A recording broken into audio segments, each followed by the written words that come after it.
we are talking about budgeting for your trip, baby, your next trip, how to do it. What are the smart little things you need to know?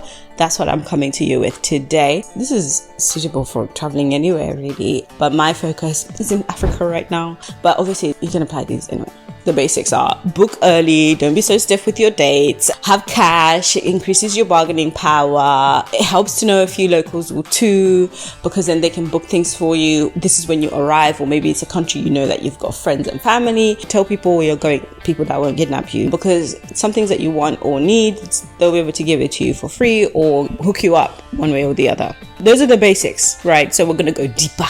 Flights. Let Google Tracker be your friend. Turning on the tracker notification so that each time the price goes up or down, you get a notification. Be flexible with the dates, because then you have more options to pick from. Maybe be open to transit, because sometimes it's really, really expensive to have certain destinations that are far can cost way more. So breaking it up sometimes makes it cheaper, especially if you are open to booking your tickets one way. Then you will book the return once you get there, and you turn on your notification again, you go through the process. If you don't mind that, being on the edge a little bit and hunting, like I'm a bargain hunter, so I don't mind things like that. The second time I went to Cape Town, I booked my flights in two parts. I booked a one-way, then I booked a one-way coming back to England, because I saved a little bit that way. Most likely you will fly back with a different airline, or there'll be a 1 hour stopover somewhere. If you're not positioned to collect air points, airline Avios points, or whatever each airline calls it, please start doing it. Barclaycard, for example, I can only reference Barclaycard because I live in England, but find out what works wherever you are, so that with every purchase, you collect points. Upgrading on the day you're flying is always going to be cheaper than upgrading before you travel. If your budget allows for you to upgrade, that's that option. I know British Airways will do like pop-ups to sell you a price upon booking that they say is not available anytime afterwards. You could take advantage of that, because I know once you've flown business, it's hard to go back to that economy, but money talks. Your money will tell you what you need to do, what you need to do. Now we're on to the hotel. How to save money on your hotel. Honestly, there isn't any other way besides being flexible on dates, and traveling out of season saves you big money. Other than booking out of season, there isn't really a straightforward way to save on hotel and accommodation. There's categories. You can either do a hotel, you can either do a guest house. Mind you, not all guest houses are equal. When I hear guest house here in England, I will run the other way, but when I hear guest house in Cape Town, for example, I'm involved, because that's where it's at, especially if you are trying to save money here and there.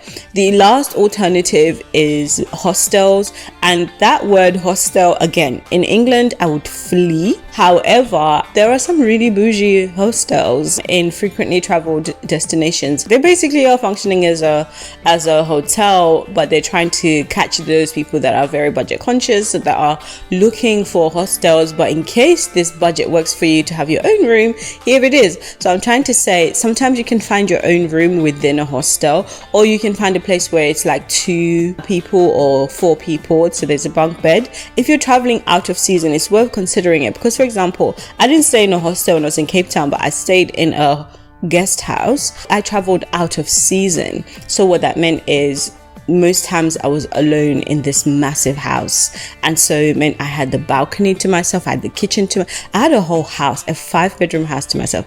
Obviously I was not sleeping in all the bedrooms, but it was nice to just have the amenities to myself and the rooftop, just everything, so this is the advantage of being open to traveling out of season. Honestly, I do not recommend bothering with a hotel that is less than 4-star, because at that rate, go and get an Airbnb. If a hotel has got less than 4 stars, there are problems that you're likely going to take issue with. So why are you there? Okay, food. You want to think about, does breakfast matter to you? If it does, then just get all breakfast included. It takes one thing off your list to make you extra comfortable somewhere new. I'm not a breakfast girly, but when I do take breakfast with my booking, I will go and get that breakfast and keep it in my fridge so I can eat it at lunchtime. I've saved myself some money there. Also be open to ready-made meals, because that's how you're going to save money. In a place like Cape Town, ready-made meals are quite frequent, they're quite common. Just have your Maggie on the sides to spruce it up, because you will most likely need that. If you can cook during your holiday, obviously then you are going to look for an Airbnb, because then it has a kitchen. But I don't know if you want to be fuffing around with pots and pans, because then it means you need to buy oil. I don't recommend that. I really don't recommend that.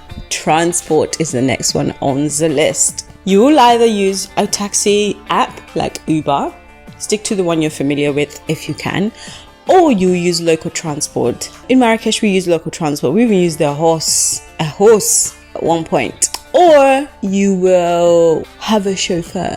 Okay, not a chauffeur, a driver. It's quite common in Africa to have a driver. Basically, Uber or local transport. If you're a group, 2+ people, I would say local transport, yes, do it. But then it's dependent on you having reliable internet, because I'm not a fan of asking people for direction. I would rather you budget to just have Uber, Bolt situation that's within your budget. Uber already gives you categories in terms of the type of car that you can get within certain budget ranges. And one thing you can do, a little bit risque, but it works because everybody is trying to make money, make friends with drivers, because what they would love to do is to help you outside of the app and come to you directly. So you talk to them via WhatsApp and they will come. I did that in Nigeria. Funny enough, I ended up with this one guy who I would text to see if he's in the area, and then he will come pick me up and take me places. But this is where you need to be able to assess that this is a normal person. Don't go and get kidnapped is what I'm trying to say. If you feel like you'll be too much on edge, just don't do it. Book for the app, finish. But you can save money that way, and also the other person gets more money, so it's a win-win for both of you. Another thing you can do is, if you can, tip through the app, because sometimes somebody who's gone above and beyond, I've had Uber drivers go above and beyond, that money goes a long way for people that are doing these jobs. So if you can, factor that into your budget, because you're being nice, especially food delivery people. Holiday clothes, let's talk. This one, that you buy new clothes every time you're going on holiday, babe, let's talk about it. Like my mom used to do this. Every time she's getting on a plane, a new outfit is needed. I don't know what it is with Africans. I'm sorry, I have to say Africans. What is it with us buying new stuff every time? What's wrong with your regular clothes? What are you buying when you're not on holiday? Why can you not take your regular clothes with you? It's a really bad habit, because what's going to happen is when you come back from holiday, all of a sudden this chiffon polyester thing, like, it doesn't bang with your day-to-day life. And meanwhile, you bought all these clothes for a 2-week moment. I just really encourage you to use your clothes that you have when you're going on holiday. And if you think your wardrobe is not suitable for whatever reason, because of where you live, because predominantly you have cotton, you have all these thick fabrics, and you're going to hot countries, what are you wearing during summer? What are your investment pieces for the summertime where you live? Because that's what you should be taking on holiday with you. The thing I would say, instead of clothes, factor into your budget accessories. They are the personal styling accessories. The clothes, not so much. The accessories is where you are, where your taste, your sense of fashion is. Into the last little tricks for saving money, which is certain things like hair, wigs, braids. They most likely will be cheaper where you are going. So the initial cost of traveling, the taxi to the airport from home, or the train from home, the buying a luggage, buying new clothes, getting your hair done, buying certain makeup, there is an initial cost before you even arrive. You can save on some of that, especially when it comes to hair, braiding, wigs. The best wig I have, I bought it in Cape Town. Listen, most of these girls in Africa are doing better than some of us will when it comes to fashion. Nails, hair, they are where it's at. They're paying way less, and so you can go and bask in that because you're there. The best wig I have, it's like a 28-inch raw hair, or raw. The hair quality itself, it is beautiful. Absolutely beautiful, and so full and so thick.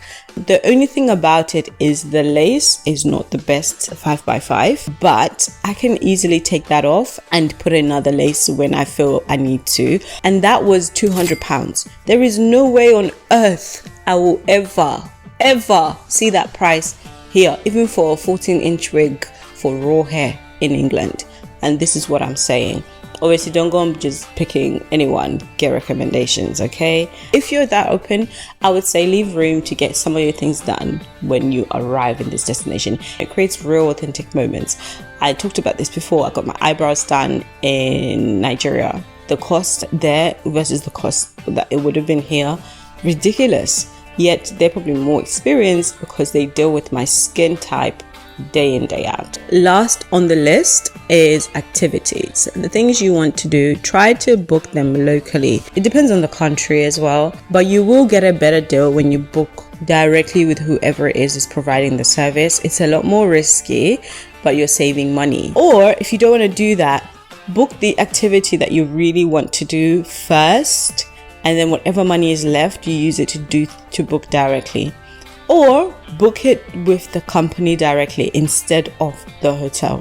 Whatever you do, don't book activities. Try to avoid booking activities through your hotel because they will be trying to make a cut in there. I made a video and I was very passionate about this video. We experienced ridiculous things in Cappadocia through our hotel, and it wasn't even small money. They would add like 150 euros on top of things. Or there was a place we got to and it turned out this excursion is actually free, but they were trying to charge us 65 euros each. It's stupid things like that sometimes that your hotel will try to do. I would say with activities, book the one that you do not want to miss. You cannot afford to miss it. This is why you're traveling there. And then the rest of your budget can be for exploring and trying to be creative by booking directly or finding somebody on socials, like to have direct communication. That wraps it up for this video. Thank you. If you're still here, you are a real one. I really appreciate you staying to the end. I hope you love this content. I hope it's been helpful one way or the other. If it has, share it with somebody. Give us a thumbs up. It tells YouTube that this video is making sense. And I will see you in the next one. In the meantime, stay safe.